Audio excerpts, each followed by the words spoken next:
দীর্ঘদিন ধরে ফিলিস্তিনে রক্তক্ষয়ী আগ্রাসন চালিয়ে ইসরায়েলি প্রধানমন্ত্রী বেনিয়ামিন নেতানিয়াহু বারবার সমালোচনার কেন্দ্রে এসেছেন। তার শাসনামলে ইসরায়েলে যেন এক আগ্রাসী রাষ্ট্রের প্রতিচ্ছবি হয়ে উঠেছে, যেখানে আধিপত্য বিস্তার আর হত্যাকাণ্ডই প্রধান লক্ষ্য। সম্প্রতি ইরানের সাথে অন্যায়ভাবে সংঘাতে জড়িয়ে দেশটি আরও একবার আন্তর্জাতিক অঙ্গনে উত্তেজনা বাড়িয়েছে। মোট কথা, নেতানিয়াহু বরাবরই নিজের দেশের প্রভাব বিস্তারে ছিলেন আগ্রাসী ও অবিচল। এবার সেই তাকে নিয়েই সমালোচনা করেছেন ইসরায়েলের সাবেক প্রধানমন্ত্রী নাফতালি বেনেট।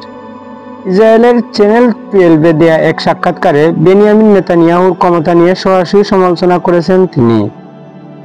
তিনি স্পষ্ট ভাষায় বলেছেন, বেনিয়ামিন নেতানিয়াহু 20 বছর ধরে ক্ষমতায় আছেন। এটা খুব বেশি হয়ে গেছে, ভালো কিছু নয়। বেনেটের মতে, ইসরায়েলি সমাজে যে গভীর বিভক্তি দেখা দিয়েছে তার মূলে রয়েছেন খুদ নেতানিয়াহু। তিনি কঠোরভাবে বলেন, নেতানিয়াহুকে বিদায় নিতে হবে। তেল আবিব সরকারের সিদ্ধান্তহীনতার তীব্র সমালোচনা করে নাফতালি বলেন, গাজায় ফিলিস্তিনের স্বাধীনতাকামী গোষ্ঠীর হাতে জিম্মি থাকা বন্দীদের মুক্তিতে অবিলম্বে সমন্বিত একটি চুক্তির প্রয়োজন। নেতানিয়াহুকে ইঙ্গিত করে নাফতালি আরও বলেন, ফিলিস্তিনের স্বাধীনতাকামী গোষ্ঠীকে নির্মূলের দায়িত্ব ভবিষ্যতের কোনো সরকারের উপর ছেড়ে দিন।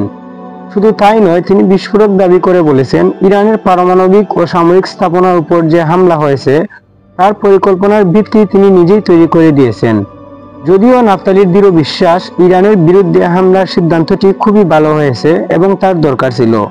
তিনি দাবি করেন, তার নেতৃত্বাধীন স্বল্পস্থায়ী সরকার আগে থেকেই প্রস্তুতি না নিলে এই হামলা করা সম্ভব হতো না।